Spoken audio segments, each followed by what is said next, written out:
Hello everybody, welcome to the colours of knowledge. और आज हम पूरक परीक्षा 2025 का जो प्रश्न पत्र है उसमें प्रश्न क्रमांक 11 जो दिया गया है वो हल कर रहे हैं। देखिए, ये प्रश्न भी इतना आसान है कि बस यहीं हम इस तीसरी जगह में प्रश्न को हल कर देंगे। क्या करना है, देखिए ये समीकरण दिया गया है 2x + 3y = 9 को ax + by + c = 0 के रूप में व्यक्त कीजिए और a, b तथा c के मान लिखिए। ठीक है, तो इसके लिए क्या करना है, देखिए आपको मतलब जो समीकरण दिया गया है, क्या दिया है 2x + 3y, है ना। ये 9 जो है इसको हम राइट साइड से लेफ्ट में ले आएंगे, मतलब इसका पक्षांतर कर देंगे, है ना। तो पक्षांतर करने पे क्या बन जाएगा -9, बराबर में उधर क्या रह जाएगा 0 रह जाएगा। अब आपसे क्या पूछा गया था, क्या बोला गया था कि इस रूप में लाइए इसको। तो देखिए मैं इसको इसके नीचे लिखता हूँ ax + by और +c = 0। देखिए जो समीकरण आपको दिया गया था 2x + 3y = 9, वो ax + by + c = 0 के रूप का बन गया, है ना। ax मतलब 2x + by तो 3y और +c तो यहाँ पर माइनस के 9 है। अब इनके मान लिखना है, देखो आपको किसके, a, b और c के। ठीक है, तो a का मान क्या हो गया, देखिए x के साथ जो मान है वो a का मान है ना, x के साथ। तो x के साथ में a का मान कितना हो गया, 2 हो गया, है ना। ये x के साथ में जो मान है ये। फिर ऐसे ही y के साथ में जो मान है वो b है, तो y के साथ में जो मान है वो b है, तो b बराबर कितना हो गया, 3 हो गया। फिर जो अकेला है मतलब अचर पद है ना, x और y किसी के भी साथ नहीं है, जो अचर पद है उसका मान हो गया c।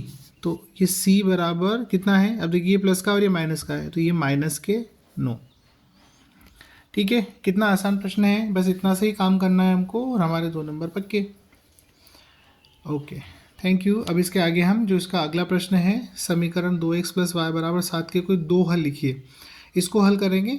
इसको हमें पेपर पे देखना पड़ेगा क्योंकि थोड़ा सा इसमें हमें टेबल बनाना पड़ेगी, है ना। x के अलग अलग मान रख के हम y के अलग अलग मान निकालेंगे, उसको सॉल्व करेंगे। देखिए 2x + y = 7 के कोई भी 2 हल लिखना है आपको, है ना। 2 हल लिखना है तो इसके लिए हम क्या करेंगे, हम x के अलग अलग मान लेके y के अलग अलग मान निकाल सकते हैं, है ना। तो हम लिखते हैं, देखिए माना x = 0, है ना। कोई भी मान आप रेंडमली अपनी मर्जी से अपनी इच्छा से ले सकते हैं। मैंने x = 0 लिया, अब x = 1 भी ले सकते हैं, 2 ले सकते हैं, -1 ले सकते हैं, जो आपकी इच्छा हो ले सकते हैं। मैंने x = 0 लिया, अब मैं इसे मान रखता हूँ। देखो 2 x की जगह 0 रखेंगे + y = 7। ठीक है, 2 का 0 में गुणा होगा तो 0 + y = 7, तो y का मान कितना आ गया, 7 आ गया।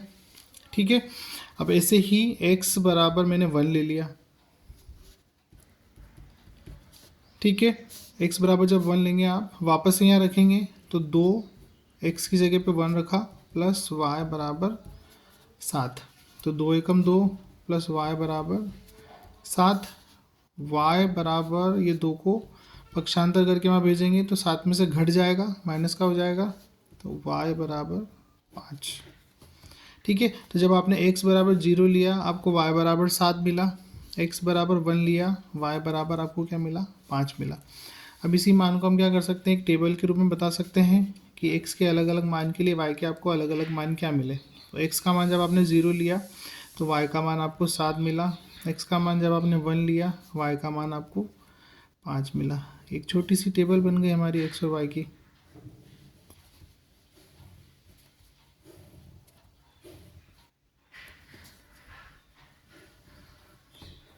ठीक है, तो आशा करता आपको समझ आया होगा।